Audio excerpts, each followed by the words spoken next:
My second speaker is Sain Amir Ablo. Sain Amir Ablo is professionally an engineer. He is writer, poet, activist, and highly advocating for the rights of education. He is founder of Indian Education Foundation, which is working towards promoting education in rural areas of Sindh.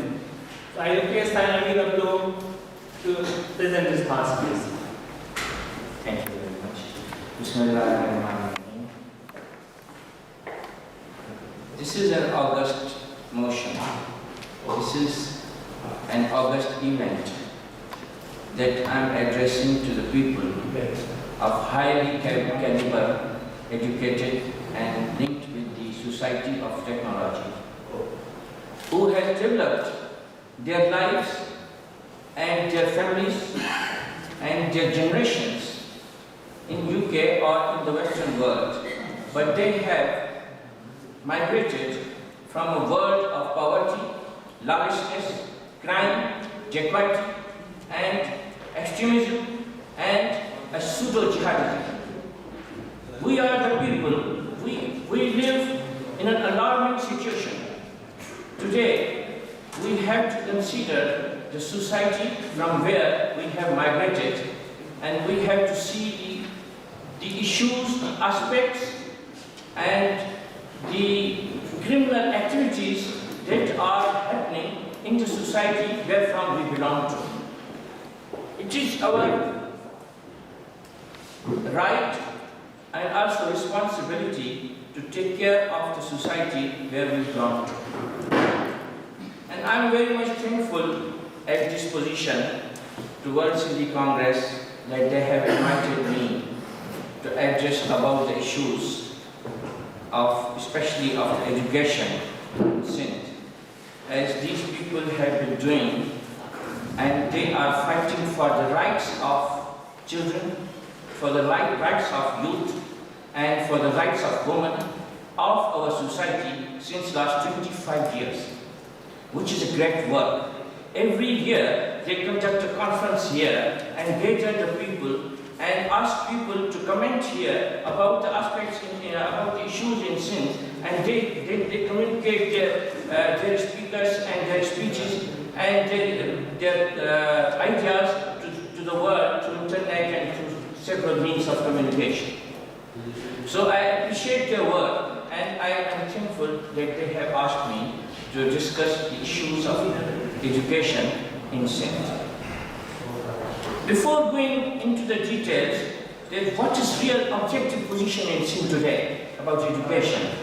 I must see that today, along with all other criminalities like robberies, dacoities, and the bureaucratic corruption and political corruption, rigging, and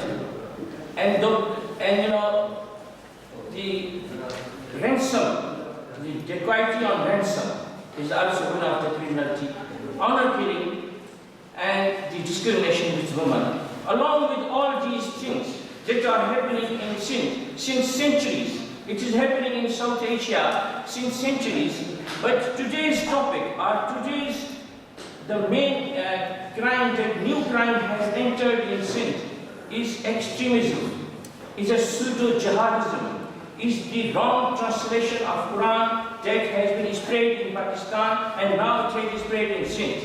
If you are aware of the events and the news that are happening in Sindh, you must know that last week, the 2 weeks ago, in one day, in 4 hours, 22 blasts were happened in Sindh. 22 blasts in Sindh in 4 hours only. So who are those people who are doing these blasts? These are the people who are related with us. He may be my cousin, he may be my brother, he may be my sister, he may be my neighbor, or he may be anybody who is related with me since last centuries. So we are responsible to think about it, that why it is happening in our land. If we don't take this responsibility today, this will spread. I just want to allow you, because I'm alone, every day and every night I think about it, that I should be alarmed at what's happening on my land. If we are not taking this responsibility, this will spread. And one day it can become Afghanistan, it can become Swat, it can become Balochistan, and it can become Somalia, it can become Sudan, it can become Yemen, it can become many countries that are now affected with this extremism. So if we don't take this responsibility today, I think we will not be able to call ourselves a responsible or rightful citizens of our nation. That we call a diaspora today, we call a diaspora that we are all one nation. So, to avoid or to overcome this situation, of course, it's the responsibility of government to provide security to the people and to provide education and health to the people. And it is the government who plays a role to spread it. And there are so many hands behind that government also who forces them to spread this crime. But main thing is that if we people are educated, if our children, our generations are educated, they will not take pistol in their hands. Because it is the same society which is spreading this crime. They cannot give pistol in my hand that you go and kill this person in the name of Islam. Because if I'm aware of my religion, of my faith, or of my society and community, I will not take that pistol. And if you see that our situation, the education of our Sindh is extremely low today, and it is blocked especially in the rural areas. So this is why, this is the actual reason that I started to work on the education in rural Sindh. Since last 13 years, I want to take this opportunity to tell you, since last 13 years in Sindh, it is a law, which is a discriminatory law, that the children who are passing intermediate, they will be allowed to enter in the university of their district only. This Musharraf actually passed this law in 2001, and after that this law is continuing in Sindh. When People's Party came into power in 2008, they also continued the law. So their policy of educating the people and going into the higher quality education institutions, they actually resisted it, they blocked it. Because if you live in Cardiff, can't you take admission in Oxford or Cambridge? You can, it's on the merit. But Sindhi person, if he is living in Khairpur, he can't take admission in Karachi University or any big university. Since last 13 years it's happening. It's a shame.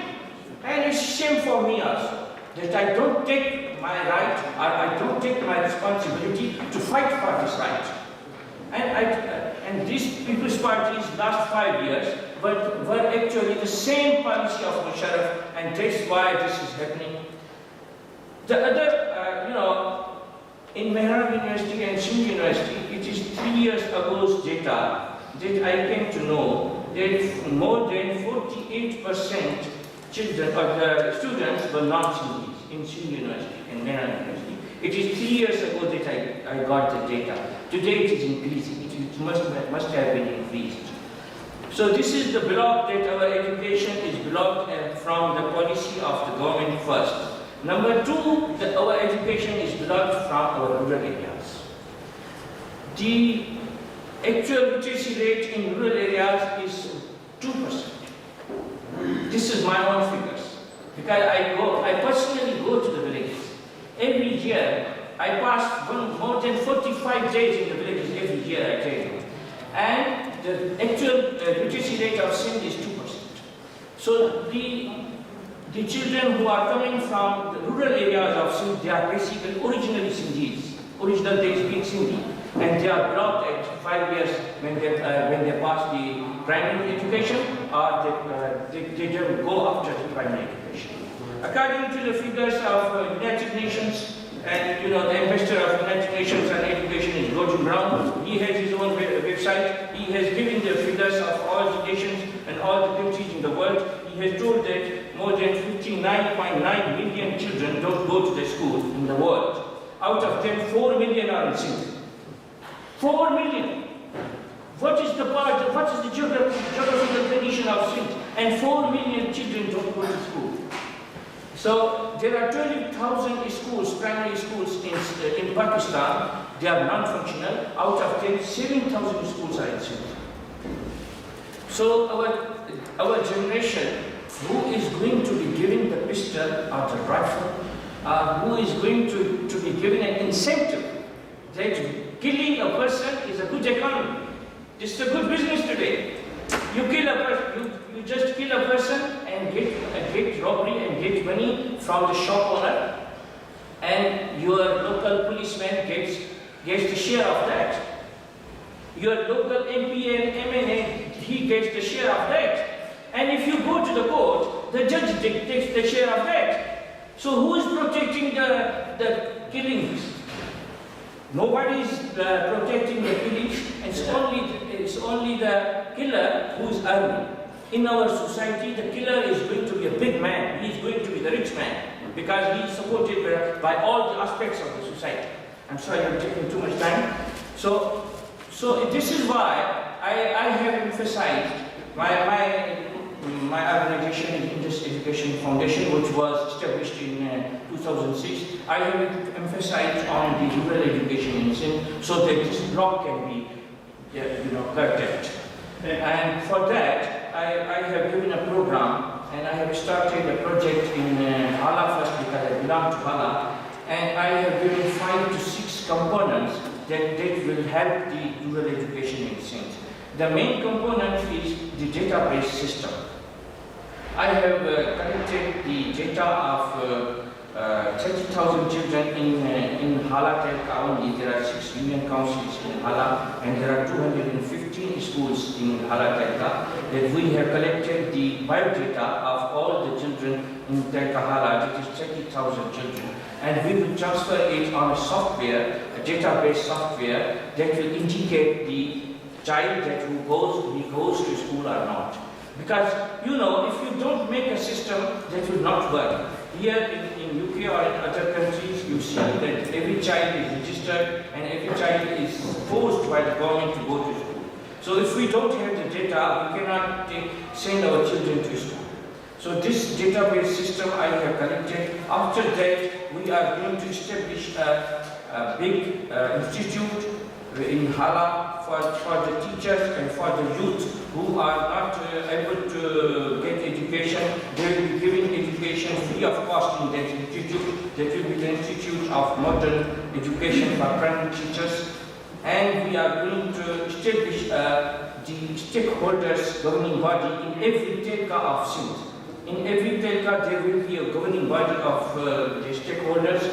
All the stakeholders of the child are parents, are teachers, are the representatives of local MPAs and MNAs, the MNAs, the press, the education department.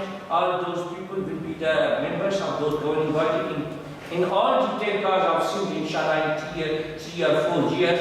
And those governing bodies will run these schools, and they will follow the database system that I am going to develop in next 3 years.